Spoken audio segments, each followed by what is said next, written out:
नमस्कार दोस्तों, आशा करता हूँ आप सब बहुत अच्छे होंगे। देखिए, आज हम डिस्कस करेंगे 2 मार्च का द हिंदू न्यूज़पेपर और पीआईबी का इंपॉर्टेंट करंट अफेयर्स।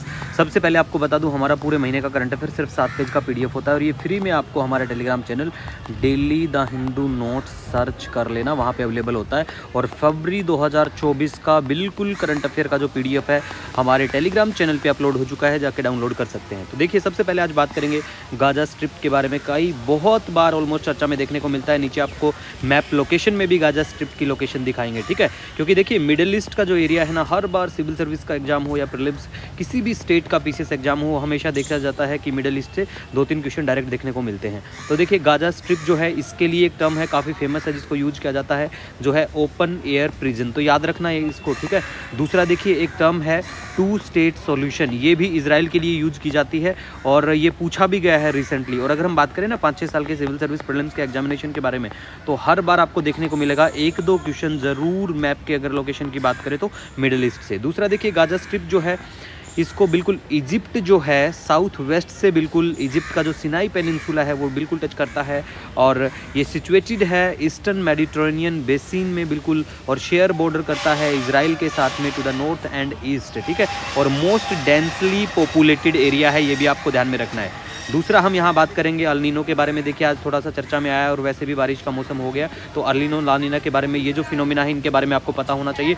दूसरा देखिए, जब हम ज्योग्राफी को अच्छे से डिस्कस करेंगे तो हम बिल्कुल अच्छे से बात कर लेंगे, ठीक है। तो अल नीनो के बारे में यहाँ पे हम बात करें तो देखिए, warm ocean surface water along the coast of Ecuador और पेरू बिल्कुल हो जाता है और इससे ड्रोट की कंडीशन बहुत बार, मतलब हमेशा नहीं, बहुत बार देखने को मिलती हैं ऑस्ट्रेलिया, इंडोनेशिया, इंडिया और सदर्न अफ्रीका में, ठीक है। और बहुत ज़्यादा बारिश इस टाइम आपको देखने को मिलेगी California, Ecuador, gulf of Mexico की साइड में, ठीक है। अच्छे से डिस्कस करेंगे फिनोमेना के साथ समझा के, एक सेपरेट लेक्चर में हम लोग बात करेंगे इसके बारे में।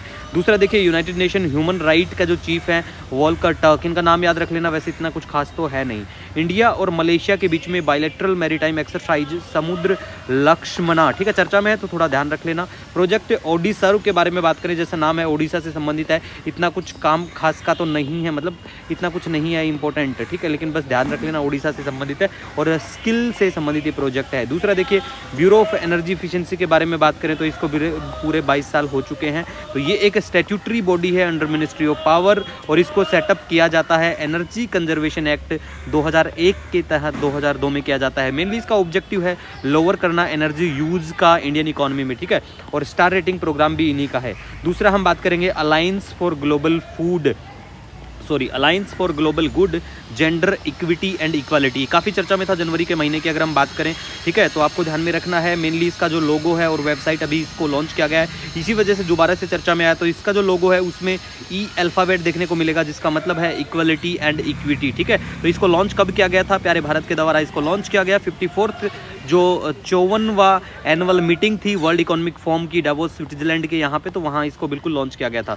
दूसरा हम बात करेंगे मेरा पहला वोट देश के लिए, इतना कुछ खास तो नहीं है, लेकिन बस हमें ये पता होना चाहिए कि ये ministry of education and ministry of information and broadcasting का है, तो आपको बिल्कुल सिर्फ यही ध्यान रखना है। दूसरी हम यहाँ बात करेंगे इंटरनेशनल इंटेलेक्चुअल प्रॉपर्टी इंडेक्स के बारे में, ठीक है। इसको लेके आया जाता है यूएस चैम्बर ऑफ कॉमर्स के द्वारा और प्यारे भारत को 42वां रैंक इसमें मिलता है। दूसरा मैप की लोकेशन की देखिए, हम यहाँ बात करें प्लेस इन न्यूज़ में तो मलेशिया आपको चर्चा में देखने को मिलेगा। मलेशिया के बारे में बात करें और स्टेट ऑफ मलक्का ना हो तो कोई बात ही बिल्कुल नहीं बनती। तो बिल्कुल आपको यहाँ पे लोकेशन में स्टेट ऑफ मलक्का देखना है यहाँ पे और मलेशिया देखना है। कमेंट करके बता दो मलेशिया को कौन कौन सा देश टच करता है। दूसरा हम गाजा स्ट्रिप के बारे में बात करेंगे, यहाँ पे आपको दिखाई देगी गाजा स्ट्रिप, ठीक है।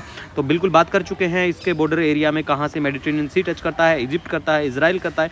दूसरा देखिए, यहाँ पे आपको गोलन हाइट को भी देखना है, काफ़ी चर्चा में है गोलन हाइट। और गोलन हाइट की अगर हम बात करें 1967 में जो 6 दिन का मिडल ईस्ट में वॉर देखने को मिला था, तब भी ये चर्चा में था, ठीक है। पहले ये जो एरिया है ना, ये सीरिया के पास हुआ करता था और बाद में ये बिल्कुल इजराइल के कंट्रोल में, और इस एरिया को रिकॉग्निशन यूएस पहला देश बना था जिसने रिकॉग्नाइज किया था कि ये इजराइल की टेरिटरी है, ठीक है। तो मैप में लोकेशन देखते रहिए, पूछा वही जाता है जो चर्चा में होता है। इसी के साथ मिलेंगे नए दिन के साथ, तब तक के लिए